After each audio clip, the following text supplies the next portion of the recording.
अस्सलाम वालेकुम दोस्तों, आज की इस वीडियो में हम इलेक्ट्रिशियन इंटरव्यू क्वेश्चन पार्ट 4 लेके आए हैं। तो पार्ट 4 में हम जो है वो यहाँ पे 5 क्वेश्चंस के बारे में सीखने वाले हैं। सबसे पहला क्वेश्चन है what is difference between isolator and circuit breaker. तो ठीक है, आइसोलेटर और सर्किट ब्रेकर में जो है वो डिफरेंस क्या है।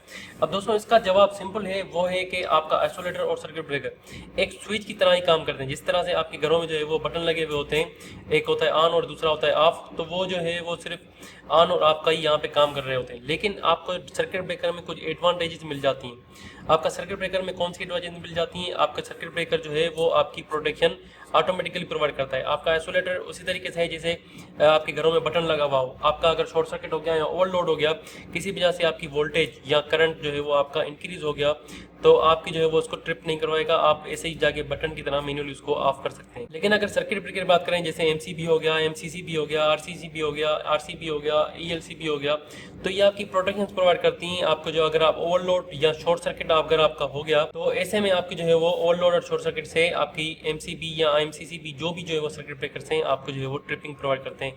तो आपके जो सर्किट ब्रेकर्स हैं वो आपके प्रोटेक्शन डिवाइसेस होते हैं, आपके आइसोलेटर जो है वो सिर्फ स्विचिंग के लिए यूज होते हैं। उसके बाद दोस्तों दूसरा क्वेश्चन आता है what is difference between line voltage and phase voltage. ठीक है, तो line voltage and phase voltage में क्या फर्क है, ये आज इस वीडियो में हम जानने वाले हैं। दोस्तों इसका जवाब सिंपल है, आपकी जो है वो लाइन वोल्टेज क्या होती है, अगर आप एक वोल्ट मीटर लें और आपके पास एक 3 फेज का सिस्टम चल रहा हो, ये 3 फेज की मोटर नहीं है, 3 फेज का सिस्टम चल रहा है मान लीजिए यहाँ पे, तो अगर आप दो किसी भी फेज के बीच में अगर आप जो है वो वोल्ट मीटर लगाएंगे, यानी कि रेड और येलो के बीच में लगाएं या रेड एंड ब्लू के बीच में लगाएं, तो आपको जो भी वोल्टेज मिलेगी वो लाइन टू लाइन वोल्टेज मिलेगी, वो आपकी मिलेगी लाइन वोल्टेज। लेकिन अगर आप जो है वो यहीं पे आप लाइन और न्यूट्रल के बीच में आप जो है वो वोल्टेज मेजर करेंगे, तो आपको जो यहाँ पे वोल्टेज मिलेगी वो मिलेगी फेज वोल्टेज। तो फेज वोल्टेज आपकी यहाँ पे आमतौर पे जैसे 220 चलती है तो 220 आपको यहाँ पे मिलेगी, और अगर आप दो फेज के बीच में मालूम करेंगे तो वो 415 वोल्ट आमतौर पे जो है वो आपको मिलेगा, या 400 या 415 वोल्ट मिलेगा, क्योंकि लाइन वोल्टेज आपकी फेज टू फेज होती है और जो लाइन फेज वोल्टेज होती है वो फेज टू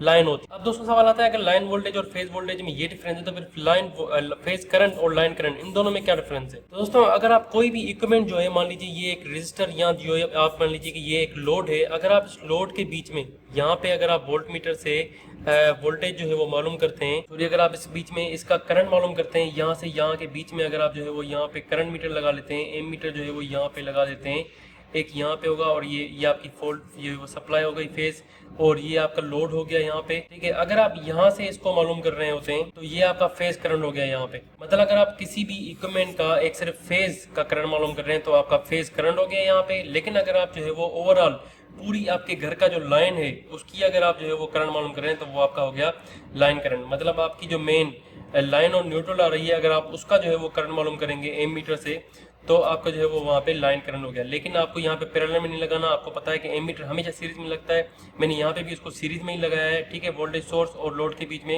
मैंने सीरीज में लगाया है, तो आपका ये फेज करंट हो गया। लेकिन अगर आपका लाइन पूरे घर का अगर आप मेन जो इनकमिंग लाइट है उसका जो है वो अगर आप करंट मालूम कर रहे हैं तो वो आपका हो गया लाइन करंट। ठीक है, उसके बाद दोस्तों चौथा क्वेश्चन आ जाता है कि किलोवाट और हॉर्स पावर यानी कि KW एंड HP में कौन सी किसकी वैल्यू जो है वो ज्यादा होती है। तो दोस्तों आपका जवाब यहाँ पे है किलोवाट। आपको पता है कि 1 किलोवाट जो है वो 1000 वाट के बराबर होता है, और जो 1 हॉर्स पावर होता है वो 746 वाट के बराबर होता है। तो आपका जो 1 किलोवाट है वो ज्यादा है, वो 1000 वाट के बराबर है, और आपका जो 1 हॉर्स पावर है वो 746 वाट के बराबर है। तो आपका जो किलोवाट है वो ज्यादा है, आपका किलोवाट की वैल्यू जो है वो यहाँ पे ज्यादा होगी, आपका किलोवाट जो है वो यहाँ पे ज्यादा है, उसकी जो वैल्यू है वो ज्यादा है। उसके बाद दोस्तों क्वेश्चन आता है व्हाट इज ओम्स लॉ। अब ओम्स लॉ क्या है, ये आपका जो है वो 5वां क्वेश्चन है। ओम्स लॉ में क्या होता है, ओम्स जो है वो एक इंसान है जिसका नाम है एक्चुअली जॉर्ज ओम। ठीक है, उसने एक लॉ दी थी कि V=IR।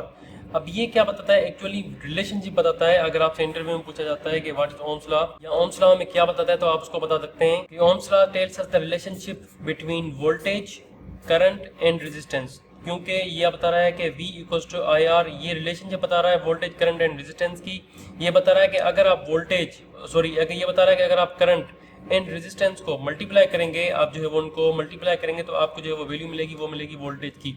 और ये बता रहा है कि अगर आपको करंट मालूम करना है तो आप करंट किस तरह से मालूम करेंगे, वोल्टेज और रेजिस्टेंस को आपस में अगर डिवाइड कर लेंगे तो आपको जो है वो करंट की वैल्यू मिल जाएगी। ये बता रहा है उस हिसाब से कि अगर आपकी वोल्टेज जो है वो एक फोर्स है वो आप जैसे इंक्रीज करेंगे, आप जैसे यहाँ पे वोल्टेज को इंक्रीज करेंगे आपकी जो है वो करंट भी इंक्रीज होगा। और यहाँ पे ये बता रहा है कि आप जैसे ही करंट को इंक्रीज करेंगे आपकी जो है वो वोल्टेज इंक्रीज होगी, लेकिन आपका रेजिस्टेंस जो है वो कम होगी। या अल्टीमेटली अगर आप यहाँ पे इस तरह समझें कि आपकी रेजिस्टेंस जो है अगर आप कम करेंगे तो आपका जो है वो करंट ऑटोमेटिकली आपका वो इंक्रीज हो जाएगा और आपकी वोल्टेज भी यहाँ पे इंक्रीज होगी। तो दोस्तों ये कुछ क्वेश्चन थे जो हमने इस वीडियो में जो है वो समझे। ये वहाँ पे 5 क्वेश्चन हैं जो मैंने यहाँ पे पार्ट 4 में आपको जो है वो समझाएं।